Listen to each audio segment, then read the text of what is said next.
परमात्मा का सत्य स्वरूप। तो आज हम बताने वाले हैं कि परमात्मा का सत्य स्वरूप क्या है। तो सत्कर्म करते समय अनेक विघ्न उपस्थित होते हैं, जिनका नाश परमात्मा के ध्यान से ही होता है। मंगलाचरण में व्यास जी लिखते हैं कि सत्यम परम धीमहि, सत्य स्वरूप परमात्मा का हम ध्यान करते हैं।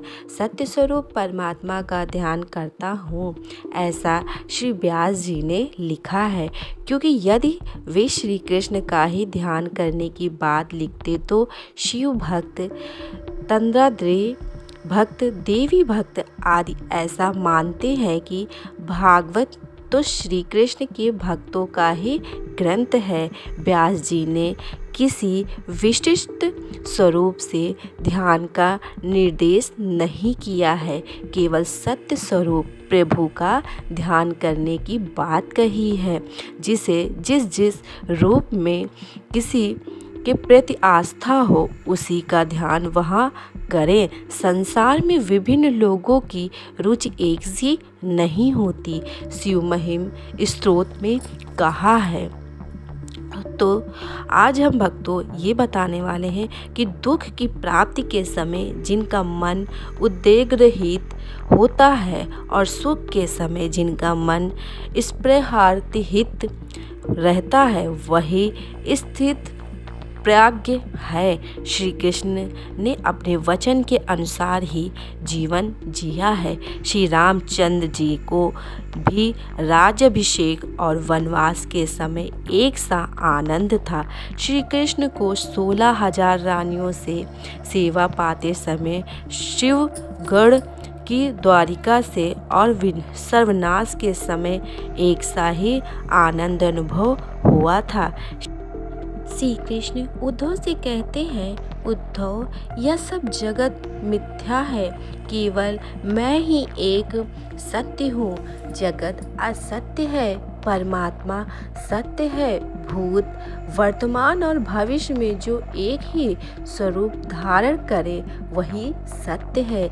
इसी से ही भगवान व्यास जी कहते हैं कि हम सत्य का ही ध्यान करते हैं, किसी और देव का नहीं। सो सत्य से ही स्नेह भाव रखो। यदि सुखी होना है तो सत्य स्वरूप परमात्मा के साथ प्रेम करो। जगत असत्य है, दुनिया के पदार्थ दुखदाई है। व्यवहार में जगत सत्य सा ही लगता है, किंतु परमार्थ दृष्टि से, तात्विक दृष्टि से देखें तो जगत सत्य नहीं है। यही कारण है कि ज्ञानी पुरुष जगत का चिंतन नहीं करते और जगत अनित्य है ऐसा बार बार सोचते हैं। जिसे परमात्मा का अपरोक्ष ज्ञान होता है वे जगत का सम्मान नहीं करते। स्वप्न के टूट जाने के बाद जो स्वप्न मिथ्या लगता है, वैसे ही भगवान के साक्षात्कार के बाद जगत मिथ्या लगता है। मनुष्य सदा एक स्वरूप में नहीं रहता, ईश्वर का एक ही स्वरूप है। उस पर काम, क्रोध, लोभ आदि असर नहीं डाल सकते। वह स्वयं आनंद रूप है। ईश्वर के बिना जो भी दिखाई देता है वह सब माया है, असत्य है और भास मात्र है। नकली रुपए से किसी को कोई मोह नहीं होता, उसी प्रकार इस असत्य नकली संसार से मोह ना करो। इस स्त्री पुरुष मिलन सुखद है, किंतु वियोग अति दुखद है। वियोग अवश्य भावी है, ऐसा समझकर इस जगत के जीवों से प्रेम ना करो। परमात्मा अविनाशी है, इसीलिए उन्हीं से प्रेम करो, अर्थात किसी और से प्रेम ना करो, क्योंकि प्रभु के सिवाय और कोई नहीं है। राधे राधे।